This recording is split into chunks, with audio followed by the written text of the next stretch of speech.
नमस्कार दोस्तों, एक बार फिर से आप सभी का हार्दिक स्वागत है। बेटा अपन पढ़ रहे थे एससी फंडामेंटल और एससी फंडामेंटल में अपन ने ये देखा था कि आपका पावर फैक्टर क्या होता है और पावर क्या होती है। पहले अपन ने पावर को डिस्कस किया था पिछले से पिछले वाले वीडियो में, और उसके बाद पिछले वाला वीडियो था वो पावर फैक्टर को लेके था। तो बेटा यहाँ पावर फैक्टर तक अपन ने इस एससी फंडामेंटल को डिस्कस कर लिया था। इसके बाद में अगर अपन देखने वाले हैं वो है आपका RMS value, root mean square value. ये हम देखेंगे कि रूट मीन स्क्वायर वैल्यू क्या होती है और इसे हम क्यों कैलकुलेट करते हैं एसी फंडामेंटल के अंदर या फिर अल्टरनेटिंग क्वांटिटी के अंदर, प्रत्यावर्ती धारा के अंदर। ठीक है, तो पहले हेडिंग डाल लेते हैं हम कि आपकी अल्टरनेटिंग क्वांटिटी का आरएमएस वैल्यू। तो हमने कहा कि जो आपका आर एम एस वैल्यू होती क्या है इसके बारे में देखिएगा। इसे हम कहते हैं root mean square value. Root mean square value इसका हिंदी का मतलब होगा वर्ग माध्य मूलमान। ये हम वर्ग माध्य मूलमान एक अल्टरनेटिंग क्वांटिटी का ही क्यों निकालते हैं, इसका लॉजिक क्या है देखिएगा। मैंने कहा कि अगर आरएमएस वैल्यू को अगर मेरे को समझना है तो मैंने कहा कि मैंने एक सर्किट को लिया। मैंने माना कि ये हमारा एक सर्किट है जिसमें एक रेजिस्टेंस लगा हुआ है। इस सर्किट में मैंने एक डीसी सप्लाई दे दी। अगर एक सर्किट मैंने और लिया, सेम सर्किट है, सेम आपका रेजिस्टेंस है, और इसी सर्किट में हमने दे दी एसी सप्लाई को दे दिया। बिल्कुल मैंने कहा कि इस सर्किट में मैंने करंट आई दिया है, ये आई करंट फ्लो कर रहा है, और इसी सर्किट में जो हमारा करंट है वो आई फ्लो कर रहा है। इसमें ये डायरेक्शन होती है करंट की आई की। इसमें करंट हमारी दोनों दिशाओं में चलती है क्योंकि प्लस माइनस आपका साइकिल चलता है। मैंने कहा कि इसमें जो टाइम रखा गया करंट का वो टी टाइम रखा गया कि टी टाइम के लिए करंट फ्लो हो रही है, इसमें भी हमारी टी टाइम के लिए करंट फ्लो हो रही है। ये हमारा रेजिस्टेंस होता है, ये मैंने रेजिस्टेंस लिया, इसमें मैंने रेजिस्टेंस को ले लिया।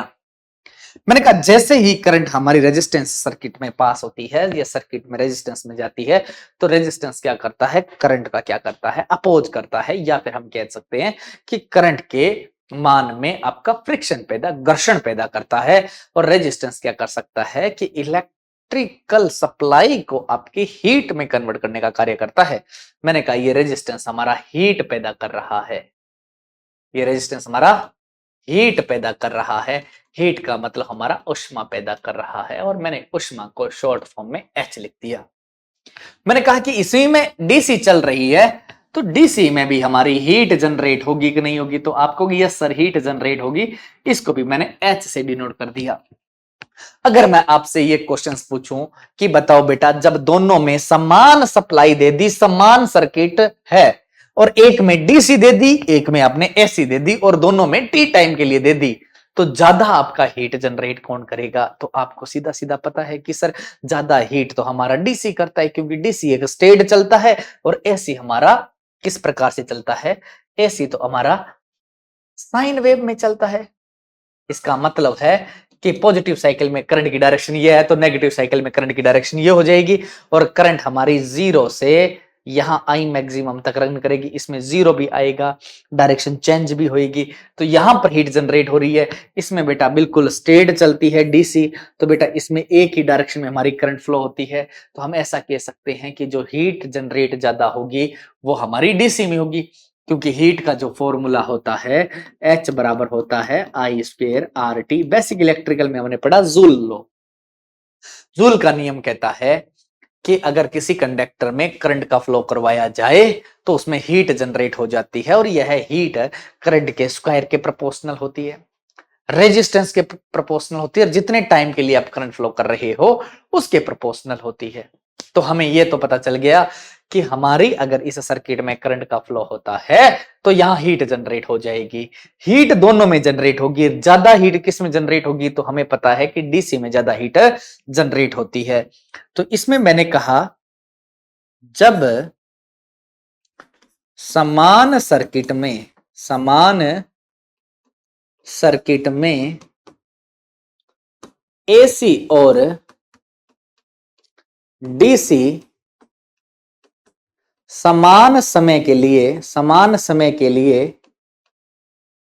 लिए दी जाए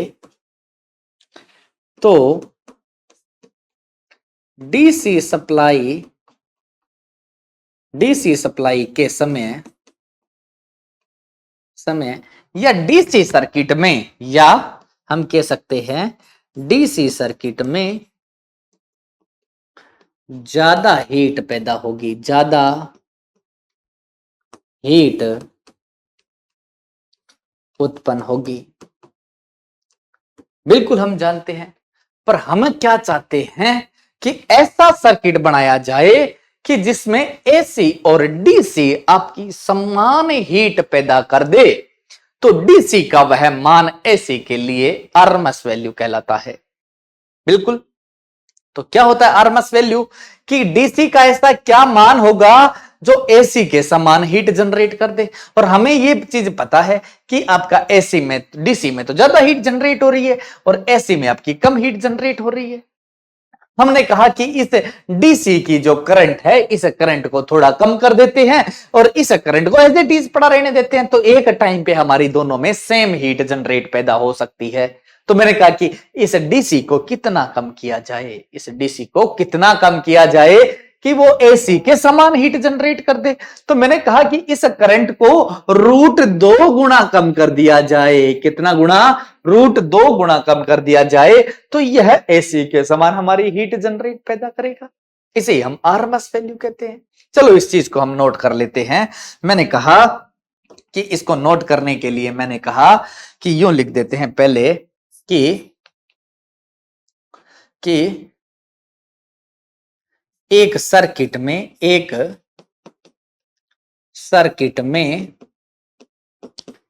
टी टाइम के लिए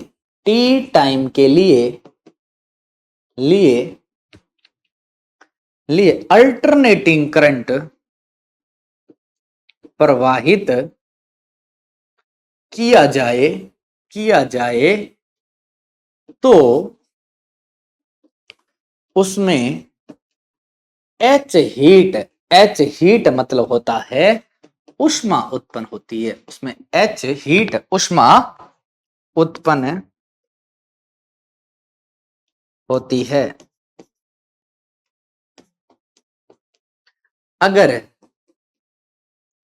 अगर इसी सर्किट में डीसी समान मान की प्रवाहित टी टाइम के लिए की जाए और वह एसी के समान हीट पैदा कर दे, समान हीट उत्पन्न कर दे, तो डीसी का यह मान एसी के लिए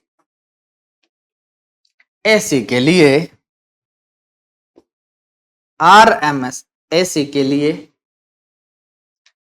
लिए आरएमएस वैल्यू कहलाता है। क्या कहलाता है?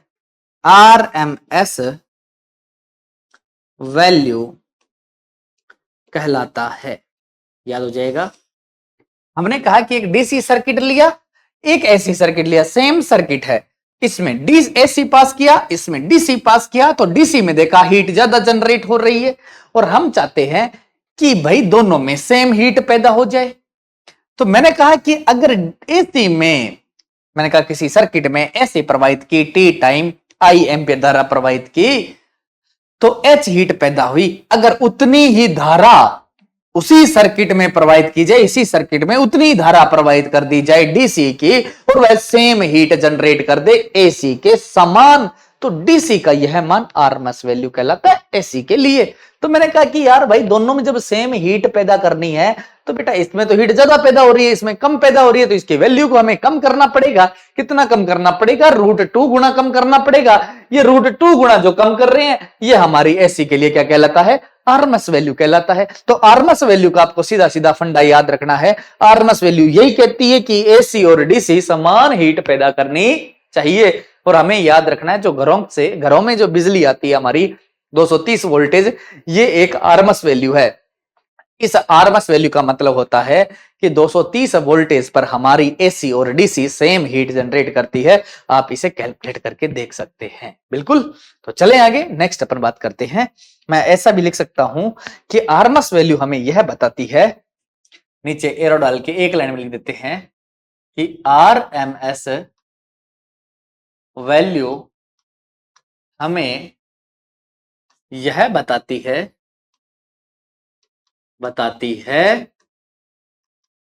कि समान मान पर एसी और डीसी हीट उत्पन्न करे। कई बार पेपर में आया हुआ है कि आरएमएस वैल्यू क्यों कैलकुलेट करते हैं? समान हीट पैदा करे या समान चार्ज फ्लो करे या समान उष्मा मतलब समान आपका क्या करे, चार्ज फ्लो करे या फिर समान एनर्जी जनरेट करे। तो आपका मेन पर्पस क्या होता है कि समान हीट जनरेट करे दोनों। इसीलिए हम क्या पढ़ते हैं? आरएमएस वैल्यू को पढ़ते हैं। हमने कहा ओके, कोई दिक्कत नहीं है यहां तक। तो थोड़ा सा आगे की ओर बढ़ लेते हैं अपन। चलो, इसमें अपन कहा कि कुछ मान होते हैं जो आरएमएस वैल्यू स्वयं में आरएमएस है, आप इनको आरएमएस निकाल नहीं पाओगे। देखिएगा, मैंने कहा कि आरएमएस वैल्यू कौन कौन सी होती है। आरएमएस वैल्यू को सुनिएगा, आरएमएस मान सुनिएगा, कौन कौन सी आरएमएस वैल्यू है। कभी आपने देखा होगा कि हमारे घर में 230 वोल्टेज ही क्यों आता है भाई? क्योंकि बेटा 230 वोल्टेज एक आरएमएस वोल्टेज है। इस पे एसी और डीसी आपकी क्या करती है? सेम हीट जनरेट करती है। आपको ये बात याद रखनी है। मैंने कहा 230 वोल्टेज एक आरएमएस वोल्टेज है। 230 वोल्टेज के बाद में आपने देखा होगा 11 केवी भी आपका आरएमएस है। जनरेशन भी 11 केवी पे होता है, डिस्ट्रीब्यूशन भी, प्राइमरी डिस्ट्रीब्यूशन आपका 11 केवी पे है। तो इसका मतलब वो हमारा 11 केवी क्यों चलती है लाइन की आरएमएस वैल्यू है। 11 केवी के बाद में 22 केवी भी हमारा आरएमएस वोल्टेज होता है। 33 केवी भी आरएमएस वोल्टेज है।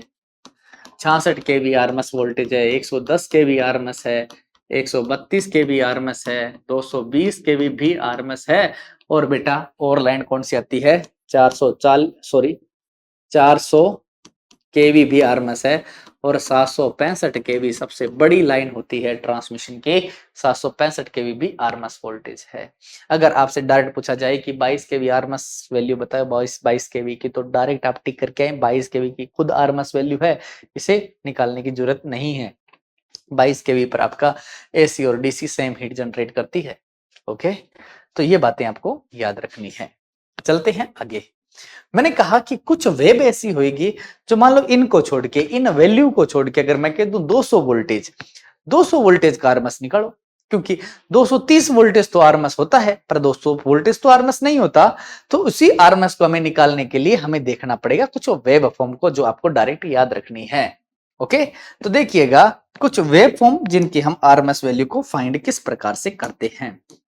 पहली वेब आती है, देखिएगा मैंने कहा कि अगर आपके पास में पहली वेव फॉर्म आ जाए, वेव फॉर्म आ गई, ये आ गई। मैंने कहा ये वैल्यू आपकी कौन सी है? आई मैक्सिमम है। आपको कह दे ये साइन वेव है, ये फुल वेव साइन वेव है। इस साइन वेव की अगर मैं बात करूं, लिख दीजिएगा ये कौन सी वेव है? साइन वेव है। इस साइन वेव की हमें क्या निकालनी है? आरएमएस वैल्यू निकालनी है। आई आरएमएस निकालना पड़ेगा हमें, क्योंकि करंट का मैक्सिमम मान दे रखा है। तो हमने कहा करंट का आरएमएस मान निकालना है। सूत्र क्या हो जाएगा? आई मैक्सिमम डिवाइड बाय √2 हो जाएगा। डायरेक्ट याद रखना है। आपने कहा कि सर इसमें ऐसा भी लिख सकते हैं कि 1/√2 इंटू आई एम। बिल्कुल, एक में √2 का भाग लगाओगे तो 0.707 आई मैक्सिमम आएगा। आप इस डाटा को याद रखिए या इस डाटा को आप याद रखिएगा, एक ही बात है। पर ज्यादातर बेटा इस डाटा को याद रखिएगा, कई बार पेपर में ये पूछ लिया जाता है। तो ये निकालना बड़ा सिंपल है, एक में √2 का भाग दे सकते हो। पर बेटा आपने रट लिया 0.707 आई मैक्सिमम होता है साइन वेव का आरएमएस वैल्यू। तो बेटा आप कभी भी ये पूछ लिया तो उससे ये निकालना बड़ा हार्ड है, पर इससे ये निकालना बड़ा इजी है। एक में √2 का डिवाइड करना है ना। तो आप इस डाटा को याद रखिएगा।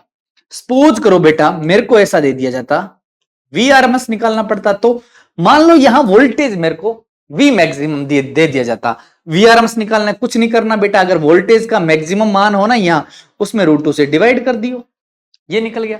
इसका भी अपन देखें तो अपन क्या कह सकते हैं कि इसको भी हमने Vm बटा √2 से डिवाइड करेंगे ना, तो 0.707 Vm आ जाएगा। कोई दिक्कत नहीं है। आपको तो ये फॉर्मूला याद रखना है, करंट वोल्टेज के रिस्पेक्ट में याद रखो या करंट के रिस्पेक्ट में याद रखो। करंट के लिए तो Im बटा √2 हो जाएगा और वोल्टेज के लिए Vm बटा √2 हो जाएगा। कोई दिक्कत नहीं है। चलते हैं नेक्स्ट, थोड़ा सा आगे की ओर बढ़ते हैं। मैंने कहा दूसरी वेवफॉर्म आ जाती है बेटा आपकी कौन सी, पल्सेटिंग डीसी। ये होती है आपकी पल्सेटिंग डीसी। अगर ऐसी वेवफॉर्म आ गई, यहां पर हमें निकालना है, हमें जैसे Vm दे दिया, मान लो इस बार क्या दे दिया, Vm दे दिया। हमें क्या निकालना है, आरएमएस वोल्टेज निकालना है। मैंने कहा इसका आरएमएस वोल्टेज क्या हो जाएगा, वी आरएमएस क्या हो जाएगा, वी मैक्सिमम डिवाइड बाय √2 हो जाएगा। अगर मेरे को यहां पर करंट की वैल्यू दी जाती तो मेरी करंट की वैल्यू क्या हो जाती, IRMS divide by IM divide by √2 हो जाती।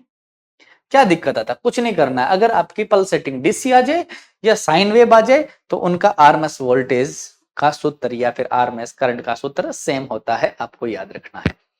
चलो बेटा टोटल हमारी 7 वेवफॉर्म होती है, सातों की मैं आपको बता दूंगा। वैसे मैं और भी ज्यादा बनवाता हूं वेवफॉर्म, हर एक प्रत्येक वेव का आरएमएस वैल्यू आपको याद होना चाहिए।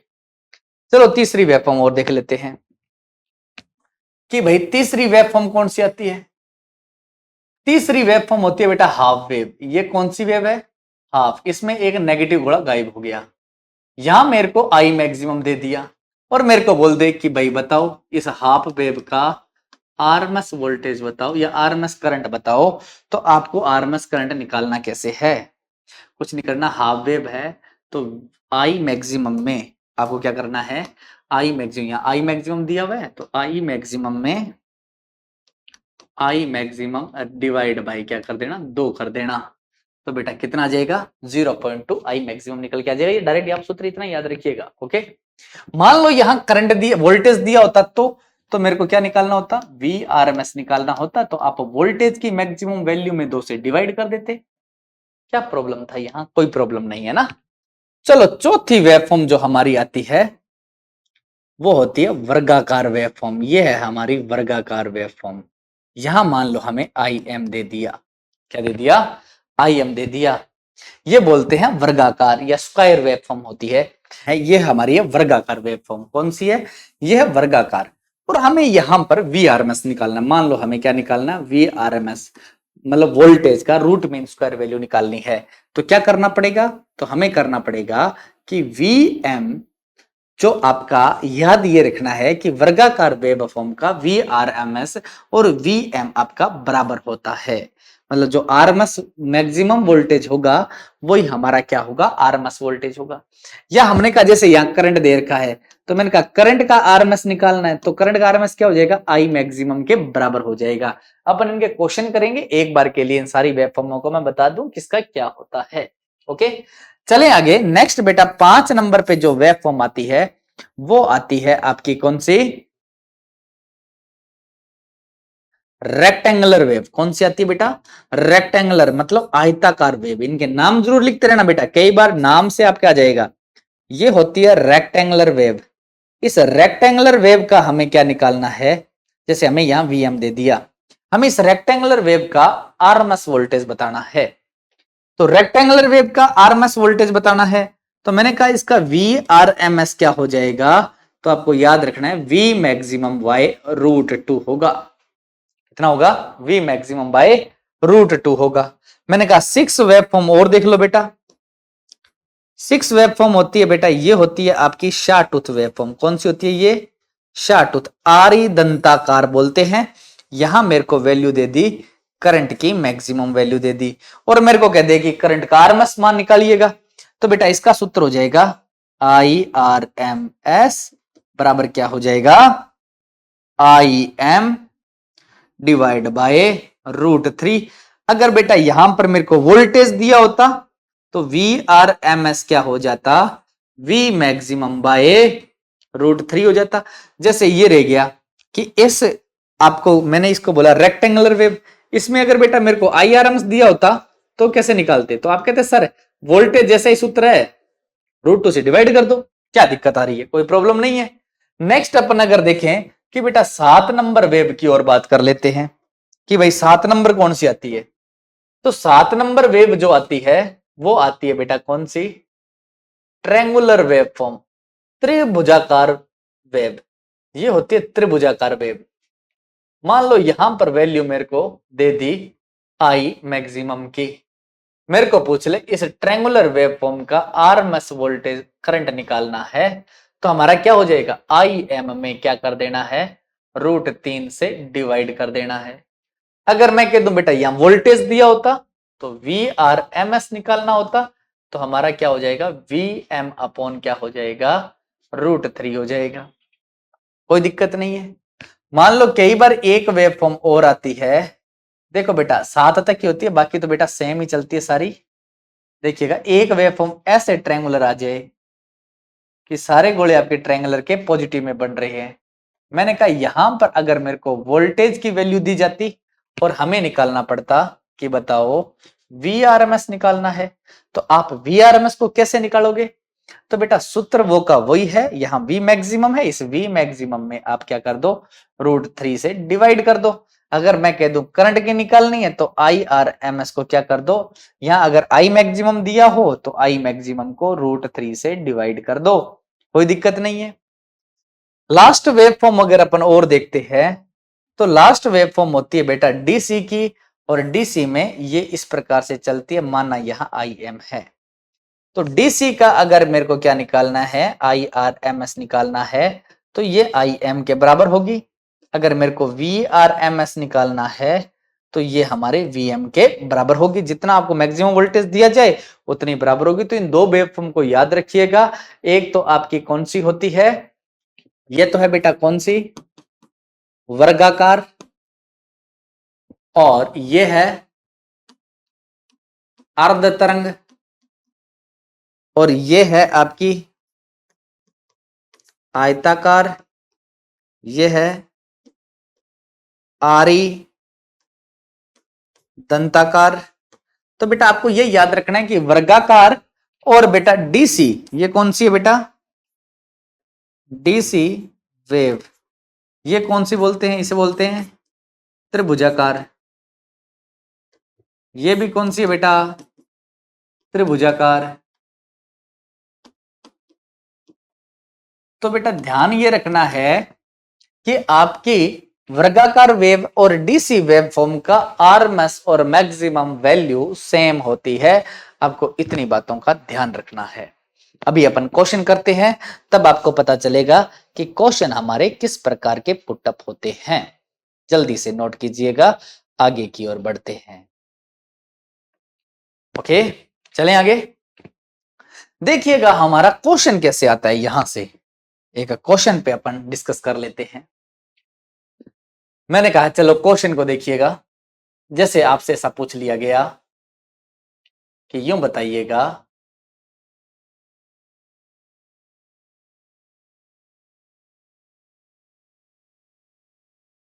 यहां पर आपको लिख दिया 25 एम्पियर दी गई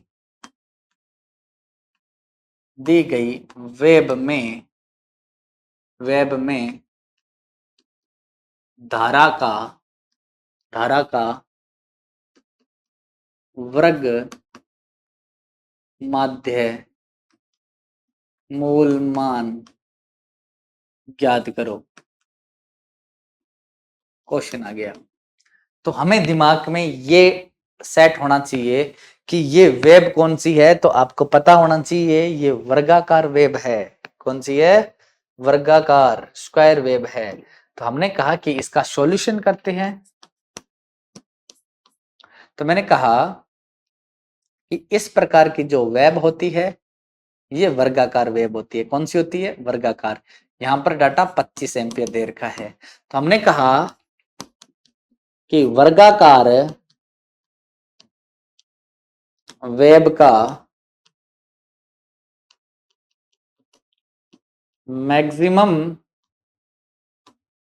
करंट और आरएमएस करंट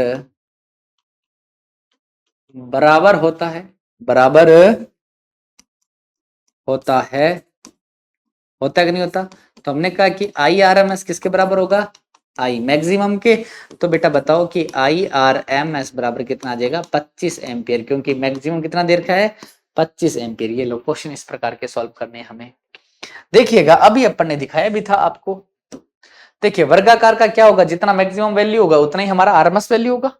बिल्कुल इस प्रकार के क्वेश्चन अगर आपसे पुट अप हो तो बेटा आपको सॉल्व करने हैं। ओके नेक्स्ट अपन चलते हैं। चलो देखिएगा नेक्स्ट टॉपिक पर अपन और बढ़ते हैं। मैंने कहा कि और अपने पास क्वेश्चन कैसे आ सकते हैं। जैसे हमने एक क्वेश्चन को लिखा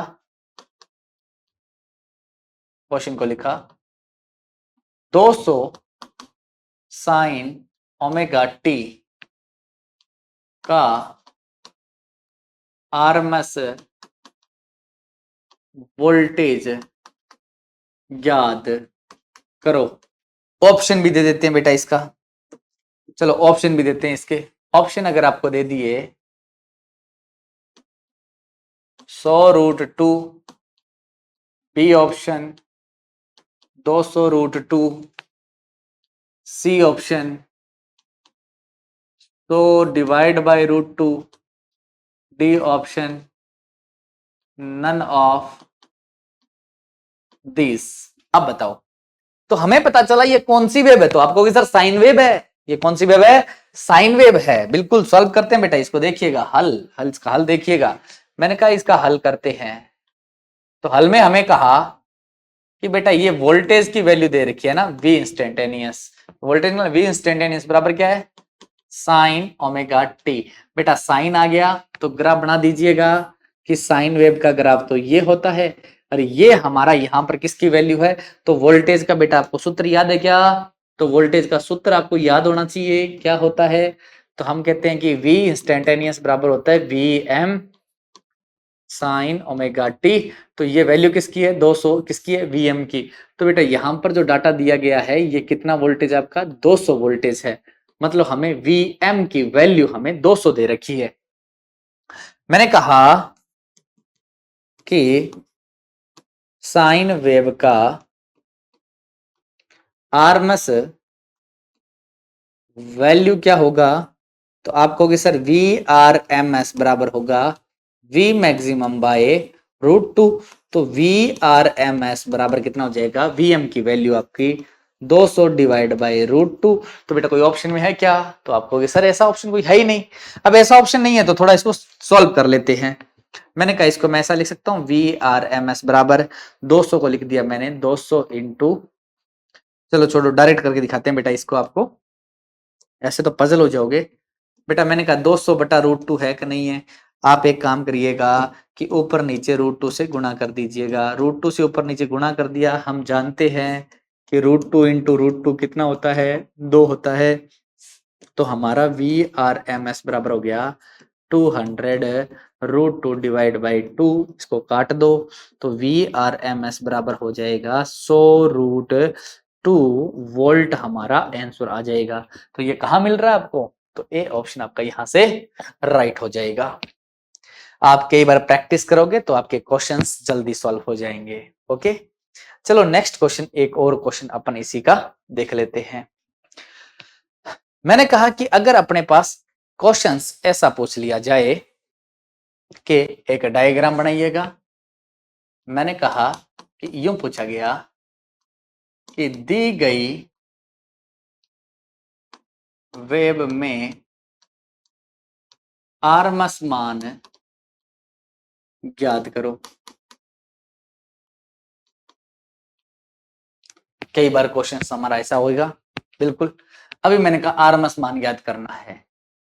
अब हमने कहा कि एक हमें ग्राफ दिया गया है, साइन वेव दी गई थी, जैसे जैसे बढ़ती साइन वेव आ गया। मैंने कहा यहाँ की वैल्यू और यहाँ की वैल्यू जो है वो हमारी दे दी कितनी, 1200 वोल्ट। कितना दे दिया, 1200 वोल्ट हो गया। ये हमारा 1200 वोल्ट दे दिया और ऑप्शन दे रखे हैं बेटा इसके कि कौन कौन से ऑप्शंस हो सकते हैं। तो देखिएगा 300√2 option B, 600√3 C option, A and B D option, none of this, ये ऑप्शन दे दिए। अब इस क्वेश्चन को कैसे करें, हमने कहा कि टोटल वोल्टेज दे रखी है पॉजिटिव टू नेगेटिव। इसको हल देख लेते हैं, थोड़ा सा ध्यान से सुनिए बेटा, अच्छा क्वेश्चन आपका और एग्जाम में पूछा गया क्वेश्चन है, हल देखिएगा। मैंने कहा वेव बनाइएगा अच्छे तरीके से। मैंने कहा ये इस प्रकार की आपको वेव दे रखी है और यहां से आपको एक चीज पता होनी चाहिए कि सर आपको यहां से लेके और यहां तक की वैल्यू दी गई है कितनी, तो आप कहोगे सर 1200 दे रखी है। ये लो 1200 दे रखी है। तो हमें वैल्यू कौन सी चाहिए, हमें तो ओनली फॉर ये वैल्यू चाहिए होती है। कौन सी वैल्यू, हमें तो यहां से लेके यहां तक की वैल्यू चाहिए। अब देखो कहां से कहां तक की, हमें तो यहां से लेके और यहां तक की वैल्यू चाहिए। तो बेटा टोटल वैल्यू दे रखी है तो इसका हाफ कौन सा हो जाएगा, ये वाली। मतलब यहां से लेके यहां तक कितनी होगी, 600 वोल्टेज हो गया कि नहीं हो गया। क्योंकि ये वैल्यू तो आपको पीक टू पीक दे रखी है, आपको पीक वोल्टेज निकालनी है। पहले दिन लेक्चर की याद करो, तो ये हमें निकालनी है, पीक वैल्यू निकालनी है। तो पीक वैल्यू क्या होती है, तो बेटा peak to peak divide by 2। तो बेटा पीक टू पीक कितनी है, देखो 1200, 1200 में 2 का भाग दे दो तो हमारी कितनी आ गई, 600 वोल्ट ना, क्या दिया गया, वोल्ट है, ओके। तो 600 वोल्ट हमारी क्या दी गई है, पीक वैल्यू कह दो या मैक्सिमम वैल्यू कह दो, पीक वैल्यू हमें ये दे रखी है। बिल्कुल। अभी हमें यह पता चला कि Vm की वैल्यू हमारी 600 वोल्ट है, तो हमें निकालना है Vrms निकालना है। तो सूत्र होता है Vm डिवाइड बाय √2। फॉर्मूले में पुट करो बेटा डाटा को, Vrms इक्वल Vm की वैल्यू कितनी 600, 1200 मत कर देना, 1200 पीक टू पीक है, शिखर से शिखर मान है। हमें तो कौन सा मान चाहिए, ओनली फॉर पीक वैल्यू शिखर मान चाहिए, और जो मान दिया गया है वो शिखर से शिखर मान दिया गया था। हमें कहा कि Vrms निकालना है, तो Vrms कितना है बेटा आपका, तो Vm बटा √2। बेटा ये ऑप्शन कहीं है क्या, बिल्कुल आप कहोगे सर ये भी है, ओके बी ऑप्शन। पर यहां पर ए एंड बी दोनों आ रहा है, क्या ये ऑप्शन है कि नहीं, इसको और चेक कर लेते हैं। मैंने कहा एक आंसर तो आपका ये आ रहा है, दूसरा आंसर देखिएगा, मैंने कहा कि इसी आंसर में मैंने ऊपर नीचे √2 से गुणा कर दिया, 600 बटा √2 इंटू √2 तो हम एक चीज जानते हैं, √2 कितना हो गया 2। तो बेटा यहां से हमने कहा कि Vrms बराबर है 600 √2 डिवाइड बाई 2, इसको काट दो तो Vrms बराबर हो गया हमका 300 √2 आपका आंसर हो रहेगा। मतलब हमारे दो आंसर ऑप्शन में मैच आ रहे हैं, ये भी हो सकता है और ये भी हो सकता है। तो मैंने कहा ये भी ऑप्शन है, तो हमारा राइट ऑप्शन कौन सा हो जाएगा, यहां पर सी ऑप्शन, हम इसको राइट मान लेंगे। क्योंकि दोनों ऑप्शन आपके पेपर में मिल जाए तो बेटा आपका बोथ हो जाएगा ए एंड बी। जल्दी से नोट कीजिएगा। आगे अपन चलते हैं, एक नेक्स्ट वैल्यू पढ़ते हैं, एवरेज वैल्यू। तो उम्मीद करता हूं आरएमएस वैल्यू का अगर कोई भी क्वेश्चन आपसे पूछा जाए तो आप इजीली सॉल्व कर दोगे। अब हम पढ़ते हैं एवरेज वैल्यू को, कि हम एवरेज वैल्यू क्या होती है, एवरेज वैल्यू को क्यों पढ़ा जाता है। ओके चलो आगे नेक्स्ट हेडिंग डालिएगा, average value. Average value Hindi में बोलते हैं औसत मान। औसत मान क्यों पढ़ते हैं उसका लॉजिक सुनिएगा।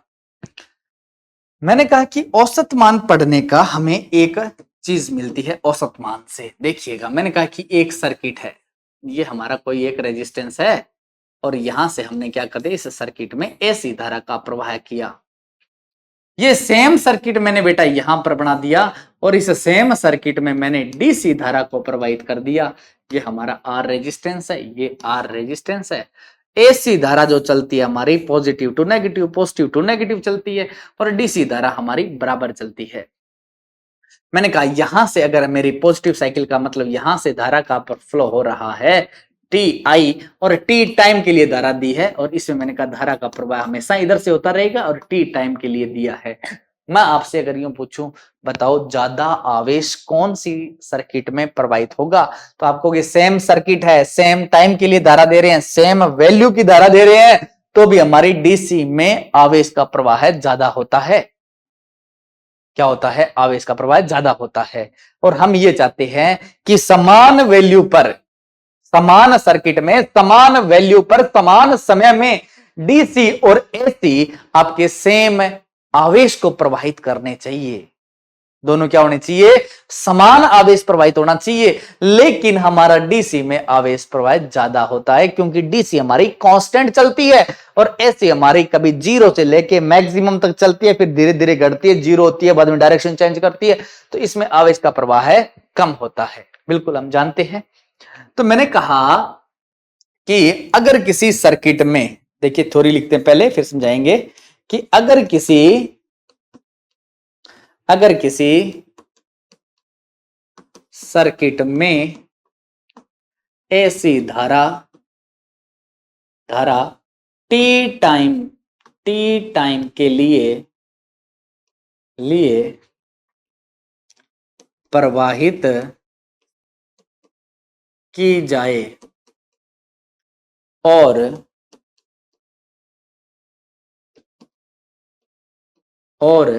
उसमें Q आवेश प्रवाहित होता है। कितना आवेश प्रवाहित होता है, जब हमने ऐसी धारा दी तो Q आवेश प्रवाहित होता है। अगर इसी सर्किट में अगर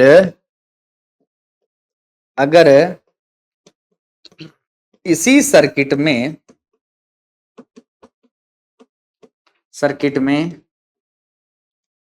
समान मान की समान समय के लिए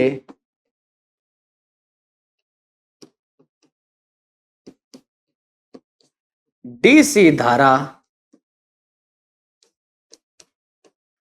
प्रवाहित की जाए तो वह एसी के समान आवेश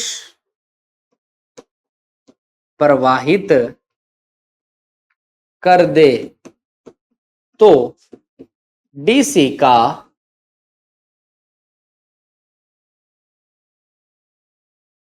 एसी के लिए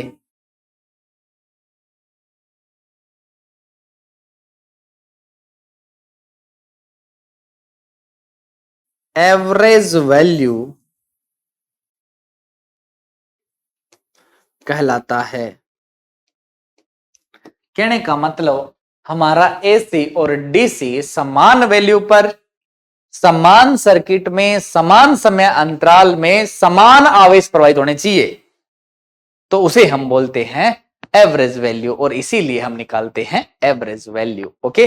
और वैसे अगर आपसे पूछा जाए कि समान समय है, समान धारा है और हम यूं चाहते हैं कि ज्यादा आवेश प्रवाहित किस में होता है, अगर आपसे पूछ लिया जाए तो आपका एसी में ज्यादा आवेश प्रवाहित होता है। आप इस चीज को नोट करके भी लिख सकते हो।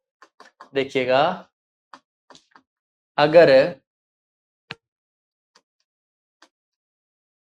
किसी सर्किट में अगर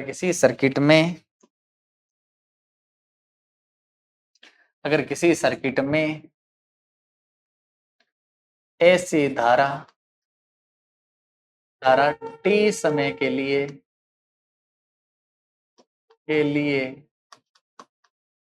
प्रवाहित की जाए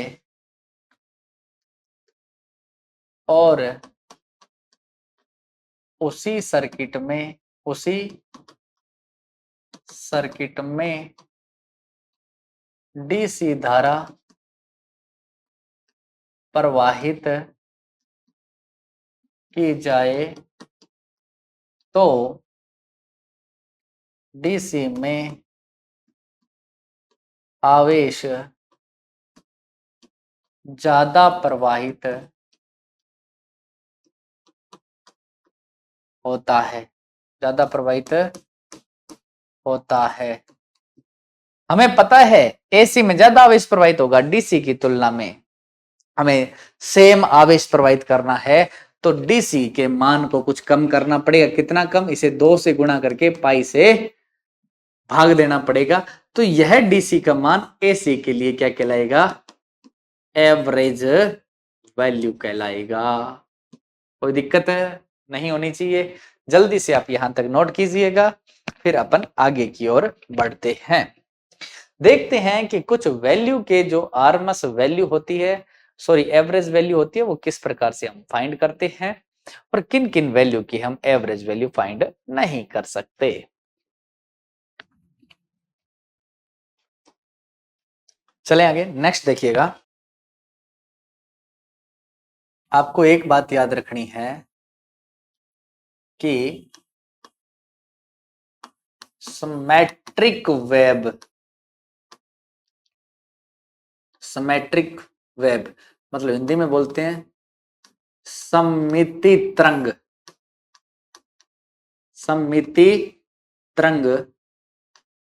का एवरेज वैल्यू 0 होता है। क्या याद रखना है?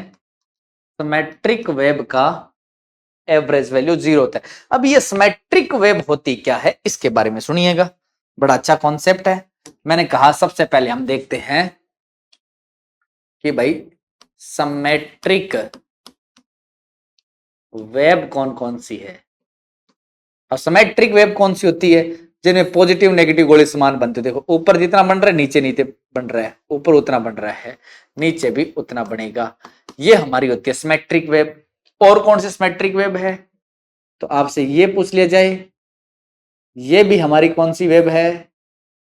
सिमेट्रिक वेब है। जितना गोला ऊपर बन रहा है उतना गोला हमारा नीचे बन रहा है, सिमेट्रिक वेब है। तीसरी अगर आपसे सिमेट्रिक वेब पूछ ली जाए तो ये हमारी सिमेट्रिक वेब होती है। ये सारी कौन सी है? सिमेट्रिक वेब है। जितना गोला ऊपर बन रहा है उतना नेगेटिव में बन रहा है, इतना पॉजिटिव में बन रहा है। ये सारी सिमेट्रिक वेब है। इन सिमेट्रिक वेब का पूरे साइकिल का एवरेज निकाला तो 0 निकल के आएगा। और हमें ये बातें याद रखनी है कि भाई सिमेट्रिक वेब का औसत मान पूरे साइकिल के लिए निकाला जाए या फिर औसत मान एक चक्कर का निकाला जाए तो एक चक्कर का निकाला जाए तो 0 होता है। अब आपके पास में अगर बेटा ध्यान रखना है 4 वेब में 3 वेब में से किसी एक वेब आ गई ना तो आप उसका 0 ठोक के आए। अगर 0 ऑप्शन में है तो 0 ठोक के आए। अगर नहीं आता 0, बेटा सभी को पता है 0 ऑप्शन में नहीं आता आजकल। पहले आते थे 0, भाई सिमेट्रिक वेब दे देते 0 दे दिया था तो डायरेक्ट 0 कर लेते थे। पर आजकल बेटा थोड़े से क्वेश्चंस ऐसे नहीं आते हैं। अभी हमें क्वेश्चंस जो पूछे जाते हैं वो ऐसे पूछे जाते हैं कि भाई इन वेब का सिमेट्रिक निकालना है, मतलब कि एवरेज निकालना है सिमेट्रिक वेब का। तो बेटा कैसे निकालते हैं? तो हमें याद रखना पड़ेगा कि भाई सिमेट्रिक वेब का औसत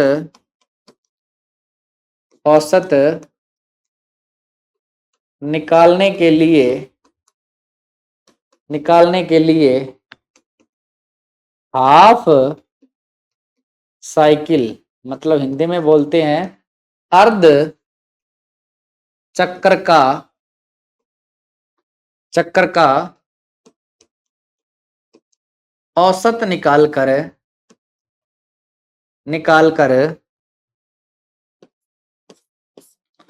2 से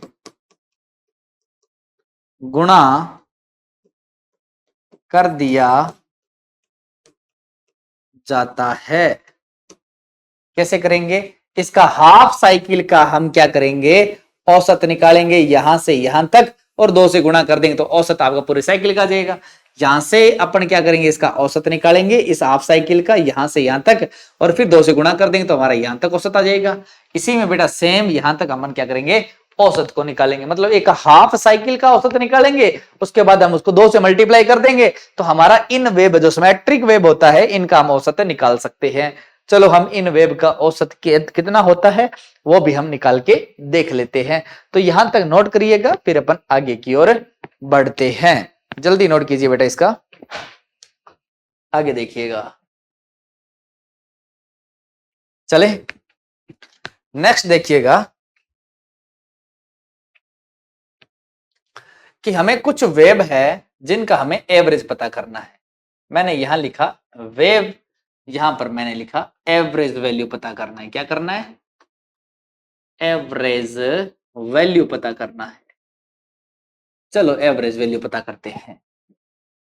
मैंने कहा वेब, पहली वेब अगर मैं बढ़ाता हूं तो ये मेरी आती है कौन सी, साइन वेब। दूसरी वेब को हम देखना है तो ये होती है हमारी कौन सी, पल्सेटिंग डीसी। ये हमारी होती है हाफ वेव। और तीसरी वेब फॉर्म हम चौथी वेब फॉर्म हम देखेंगे कौन सी, वर्गाकार वेव। इनका हमें क्या निकालना है, एवरेज वैल्यू निकालनी है। जैसे यहां पर ये जो वैल्यू है यहां पर हमें दे दी, जैसे करंट की मैक्सिमम वैल्यू दे दी, इसे हम क्या कहते हैं, पीक वैल्यू कहते हैं। क्या कहते हैं? Peak value. और कौन सी वेव है ये, साइन वेव है। ये कौन सी वेव है, साइन वेव। आप इसका नाम भी लिख दीजिएगा बेटा, हिंदी में लिख देता हूं, साइन तरंग है ये। इसका हमें क्या चाहिए, तो हमने कहा कि इसका तो चाहिए एवरेज वैल्यू चाहिए। तो एवरेज वैल्यू इसका क्या होगा, तो आपको सूत्र याद रखना है कि 2Im upon 2Im upon pi इसकी वैल्यू होती है। आप ऐसे निकाल सकते हो। अगर बात करें कि यहां पर अगर मेरे पास आई मैक्सिमम की वैल्यू करंट न देकर वोल्टेज दे दी जाए, अगर मेरे पास वोल्टेज दे दी जाए तो मैंने कहा कि वोल्टेज की वैल्यू निकालनी है, वी एवरेज निकालना है, तो बेटा फॉर्मूला आपका करंट जैसा ही रहेगा, बस वैल्यू किसकी डाल देते हैं, यहां पर अपन वोल्टेज की वैल्यू को डाल देते हैं। कैसे, ये 2 का 2, यहां पर अगर वोल्टेज मैक्सिमम दिया है तो हम V M divide by pi कर देंगे। बिल्कुल, मैंने कहा कि ये हमारी होती है पल्सेटिंग डीसी। कौन सी,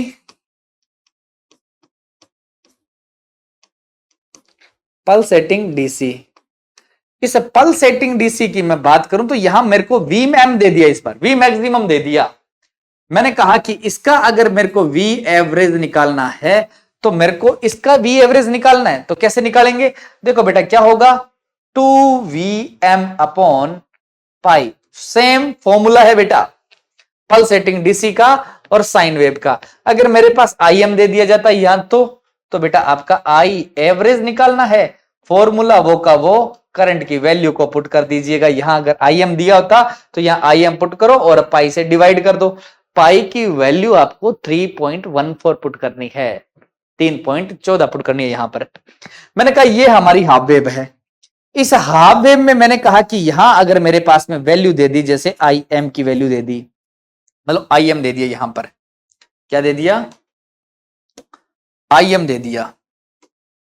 मैंने कहा ये हमारी वेब है और यहां पर वैल्यू जो दे दी मेरे को वो कौन सी दे दी, Im दे दिया कि भाई इसकी मैक्सिमम वैल्यू Im है। मेरे को निकालना है इसका आई एवरेज निकालना है। तो बेटा आई एवरेज निकालना है तो हाफ वेव है कि नहीं है, तो हाफ वेव है, तो बेटा क्या करना पड़ेगा, आई एम डिवाइड बाय क्या हो जाएगा, पाई हो जाएगा। इस बार 2 से मल्टीप्लाई मत कर देना, क्योंकि यहां पर हम 2 से इसीलिए मल्टीप्लाई कर रहे थे कि पहले एक साइकिल का एवरेज निकाला, उसे 2 से मल्टीप्लाई किया तो पूरे साइकिल का निकला। तो यहां पर हमारे पास में एक ही साइकिल का निकालना है, इसलिए 2 से मल्टीप्लाई हम नहीं करेंगे। अगर मैं कह दूं बेटा यहां से अगर मेरे को यूं बता दो कि मेरे को निकालना पड़ जाए वी एवरेज निकालना पड़ जाए, मतलब यहां पर वोल्टेज की वैल्यू मेरे को दी जाए, तो यहां पर क्या कर देंगे हम, वी एम डिवाइड बाय क्या कर देंगे, पाई कर देंगे। बिल्कुल यहां पर ये हमारी वर्गाकार वेव फॉर्म, या फिर हम बोलते हैं इसे, ऊपर वाली को बेटा लिख दीजिएगा, नाम लिखा ही नहीं है, ये हमारी हाफ वेव, कौन सी, हाफ वेव है। ये हमारी कौन सी है, ये होती है बेटा स्क्वायर वेव, स्क्वायर वेव या वर्गाकार वेव। इसमें बेटा मेरे को आई एम की वैल्यू दे रखी है, तो आपको अगर स्क्वायर वेव का क्या निकालना है, एवरेज निकालना है, तो स्क्वायर वेव का एवरेज आई मैक्सिमम मतलब पीक वैल्यू के आपका बराबर होगा। और यहां पर वी एवरेज अगर मेरे को निकालना है तो ये हमारा वी मैक्सिमम के बराबर होगा। कोई दिक्कत नहीं है, इन बातों को आपको याद रखना है। नेक्स्ट अपन चलते हैं, कुछ वेव फॉर्म और रह गई है, उनके बारे में हम डिस्कस कर लेते हैं। तो जल्दी से बेटा यहां तक नोट कीजिएगा, आगे फिर देखते हैं। चलें आगे, नेक्स्ट वेव फॉर्म की ओर अपन बात कर लेते हैं। देखिएगा, अगर हमारे इस प्रकार की वेव फॉर्म आ जाए, इस बार है मैंने कहा अगर हमारी वेव फॉर्म इस प्रकार से आ जाए,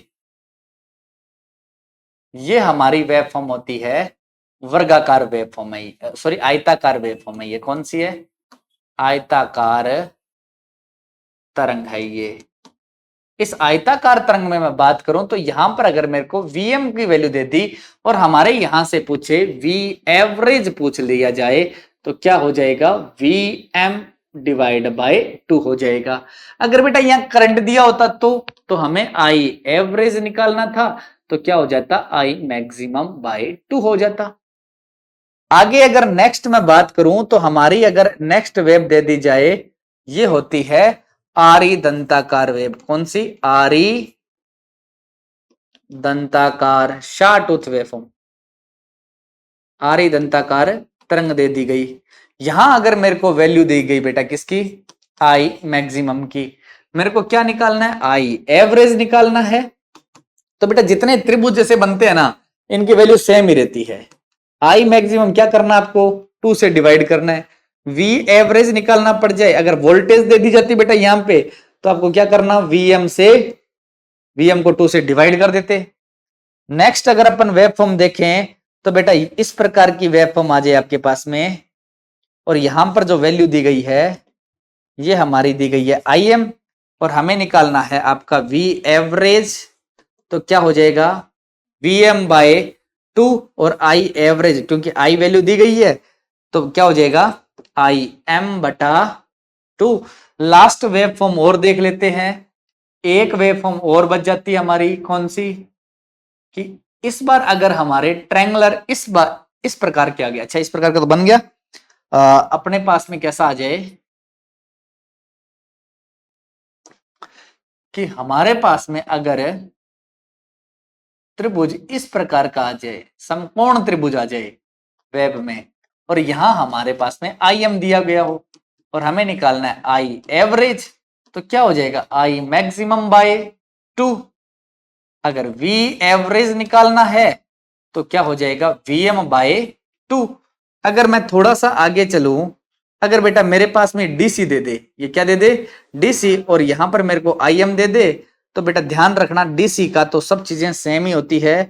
आपको निकालना है आई एवरेज निकालना है, तो क्या हो जाएगा, आई एम के बराबर होगा, और वी एवरेज निकालना है तो हमारा वीएम के बराबर हो जाएगा। बिल्कुल कोई दिक्कत नहीं है। ये सारी वेबों की आपकी क्या निकालनी पड़ेगी, आपको वैल्यू याद रखनी है। इन वैल्यू को अगर आप याद रखोगे बेटा, यहां से क्वेश्चंस आपके डायरेक्ट पुट होते हैं, यहीं से आप अपन इसको सॉल्व कर लेंगे।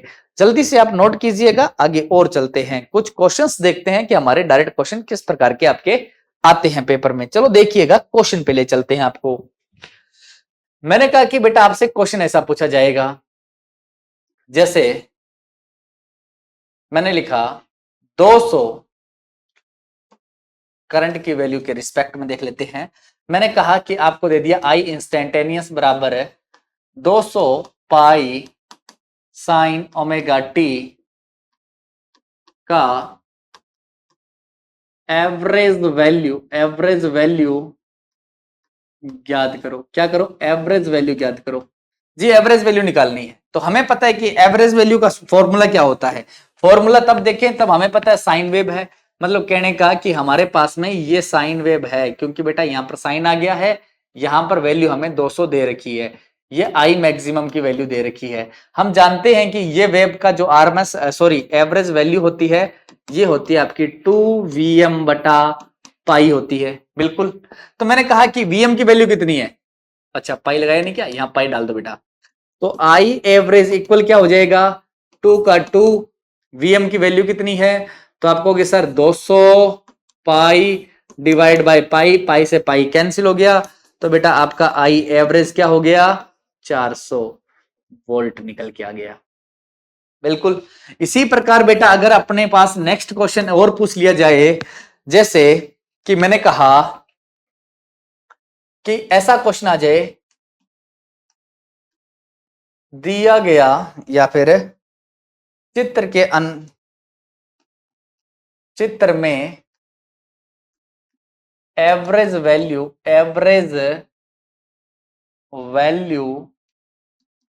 ज्ञात करो। चित्र में एवरेज वैल्यू ज्ञात करो। क्वेश्चन क्या है, हमारे पास में क्वेश्चन इस प्रकार का दे दिया गया है, ये आपको याद रखना है, ट्रायंगुलर वेवफॉर्म हो गई ना, यहां से लेकर यहां तक की वैल्यू जो है हमारी वो दी गई है कितनी, 800 वोल्ट। तो हमें तो वैल्यू जो निकालनी होती है बेटा वो कहां से कहां तक निकालनी होती है, तो पीक टू पीक दे रखी है, और हमें इसकी वैल्यू कहां तक चाहिए, हमें वैल्यू चाहिए हमेशा कि एवरेज निकालने के लिए मैक्सिमम वैल्यू चाहिए, और मैक्सिमम वैल्यू कहां तक होती है कि बेटा यहां से लेके और यहां तक की वैल्यू चाहिए। तो टोटल आपके 800 है, तो बेटा यहां से लेके यहां तक 400 है, और यहां से लेके यहां तक 400 है, तो बेटा यहां से यहां तक कितनी हो गई, तो आपको कि सर 400 हो गई कि नहीं हो गई। तो हमारे पास में जो Vm निकल के आएगा वो हमारा कितना आएगा, 400 वोल्टेज आएगा। अब हमें पता है कि इस वेब का जो V एवरेज होता है वो होता है Vm डिवाइड बाई 2, तो V एवरेज हमारा हो गया Vm की value 400 divide by 2 equal 200 volt हमारा आंसर आएगा। कोई दिक्कत नहीं है। चलो नेक्स्ट क्वेश्चन की अपन बात और कर लेते हैं, कुछ क्वेश्चंस और देख लेते हैं। आपसे अगर ऐसा पूछा जाए जैसे 2, 4, 6, 8 और 10 धारा का औसत मान ज्ञात करो, ऐसा क्वेश्चन आ जाए, तो बेटा हमें क्या करना है कि ऐसा इस प्रकार क्वेश्चन आ जाए, बहुत सारी धारा दे दी जाए तो औसत निकालना होता है। तो इन क्वेश्चनों को हमें किस प्रकार से करना है, तो याद रखना है कि अगर एक फॉर्मूला आपको पता होगा, औसत का, औसत बराबर होता है राशियों का योग बटा राशियों की संख्या। बिल्कुल, राशियों का योग बटा राशियों की संख्या औसत निकाल सकते हैं। तो राशियों का योग कर लीजिएगा, 2 + 4 + 6 + 8 + 10 डिवाइड बाय आपकी कितना हो जाएगा, राशियों की संख्या। संख्या कितनी है, 2 और 2 4, 1 5। बेटा ऐड करके इनको कर लीजिएगा, आपका आंसर आ जाएगा। जल्दी से इसको सॉल्व कर लीजिए बेटा। तो कितना आ गया, तो आपको सर 30 डिवाइड बाय 5 इक्वल आपका 6 आ गया। तो इसका औसत कितना आएगा, 6 एम्पियर आएगा। ओके, तो इसका राइट ऑप्शन होगा 6 एम्पियर। तो यहां पर लिख दीजिएगा औसत कितना निकलेगा, 6 एम्पियर निकल के आएगा। इस प्रकार के क्वेश्चन आ जाए तो भी आप सॉल्व कर सकते हो। तो उम्मीद करता हूं बेटा आपको आरएमएस वैल्यू, एवरेज वैल्यू के फॉर्मूलों को याद कीजिएगा और उनके क्वेश्चन को लगाइएगा। और अपन इसके बाद में देखेंगे नेक्स्ट वीडियो में आपका फॉर्म फैक्टर, पीक फैक्टर के बारे में डिस्कस करेंगे, और फिर चलेंगे अपन आरएलसी सर्किट पे। तो इन फॉर्मूलों को आप याद रखिएगा, तभी जाके हम क्या कर सकते हैं, फॉर्म फैक्टर और पीक फैक्टर के बारे में डिस्कस कर सकते हैं, जो काफी इंपॉर्टेंट है। फॉर्म फैक्टर तो आपका बेटा मशीन में बहुत बार पूछा जाता है, उसी से हम ईएमएफ इक्वेशन को फाइंड करते हैं या आरएमएस वैल्यू को निकालते हैं। तो आज के लिए बस इतना ही बेटा, मिलते हैं नई वीडियो के साथ में, तब तक के लिए बाय बाय।